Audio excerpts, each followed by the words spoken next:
All right, let's jump right in. In the next few minutes, we are going to cut through all the noise surrounding the Antelope Valley real estate market. We're going to use hard data from just the last few days in Lancaster and Palmdale to figure out what's really going on and, more importantly, what it means for your next move. So if you're even thinking about buying or selling around here, this is the big question, right? You can forget the national headlines, forget what you think is happening. We're going to look at the actual numbers on the ground right here, right now. So let's start by getting our bearings. First things first, we need a baseline. To understand where we're headed, we have to know where we've just been. So we're going to start by looking at the homes that have recently closed. And this isn't speculation, this isn't a guess, this is what buyers have actually paid, cash on the table. So, in just a 5-day window recently, a total of 24 families got the keys to their new home. Think about that. 24 deals were done and dusted in Lancaster and Palmdale. This gives us a really solid, real-world snapshot of the market's recent pace. And what did people actually pay? Well, the median price clocked in at $426,000. And that number is so crucial because it's the true middle of the market. It means half the homes sold for more and half sold for less. It's the real sweet spot. Okay, but here's where it gets really interesting. How did that final sales price stack up against what sellers were asking for in the first place? Well, on average, homes sold for 99% of their original list price. That's a tiny, tiny gap. It tells you there isn't a lot of wiggle room going on right now. So what does this actually mean for you? Well, if you're a seller, this is fantastic news. If your home is priced right from day one, it means you can expect to get very close to your asking price. And for you buyers out there, this signals that the market is grounded in reality. Solid, realistic offers are what's winning the day, not crazy, over-the-top bids. And what about speed? How long did it take for these homes to actually find a buyer?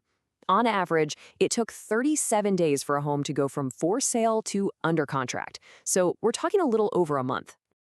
And that 37-day number tells a huge story. It shows you that the market gives feedback, and it gives it fast. If a home is priced correctly, it moves within that window. But if it's not, well, it tends to just sit there. And that extra time on the market is basically the market screaming that something, usually the price, needs to be adjusted. Okay, so that's the past. That's our baseline from sales that have already closed. But to get a feel for what's happening right now, we need to take the market's pulse. And the best way to do that is by looking at pending sales. These are homes that have an offer and are working their way to closing. This is our best look at current buyer demand. And get this, the number of homes in that pending stage right now is 26. Now just think about that for a second. We just saw that 24 homes closed in the last period. Now there are 26 waiting in the wings. That is remarkably consistent. It points to a really stable and predictable level of activity. And it's so important to understand what these pending sales represent. You can think of them as our little crystal ball. They're the leading indicator. These are the deals being made today that will become the closed sales we're analyzing next month.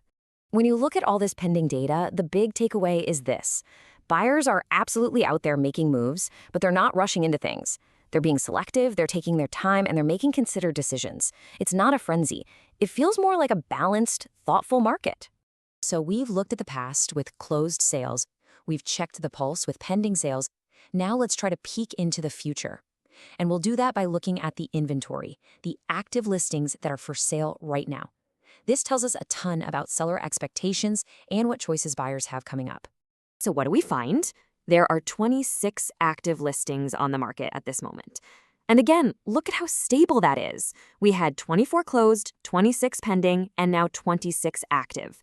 I mean, you can't make this up. It looks like a perfectly balanced supply and demand situation. But hold on, because this is where the story takes a huge twist. The average list price for these 26 homes is $521,500. Let that sink in for a second.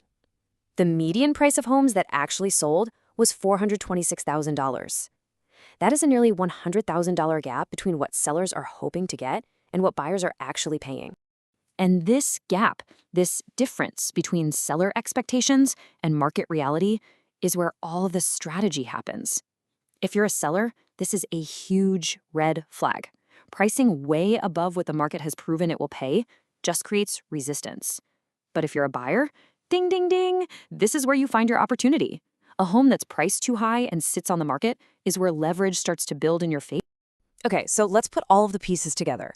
We've got these 3 different data sets. A look at the past, the present, and the future. The real trick is knowing how to use all this information to figure out your next move. It's really a simple but super powerful story. The closed sales, that's the proof. It's what's already happened. The pending sales, that's the reality of what's happening this very minute. And the active listings, that's all about seller expectations. And your whole strategy has to live in that gap between the proven facts and those expectations. At the end of the day, these are not just numbers on a screen. This is your toolkit. This data is what helps you decide, okay, how aggressive do I need to be here? Or, you know what, I can afford to be patient. And maybe the most important thing is that it shows you where the real power, the real leverage, actually exists in any negotiation. So, we've broken it all down. The data is clear. And you know what it means? The only question left, and it's the one that really counts, is what are you going to do about it? Based on this, what's your power move?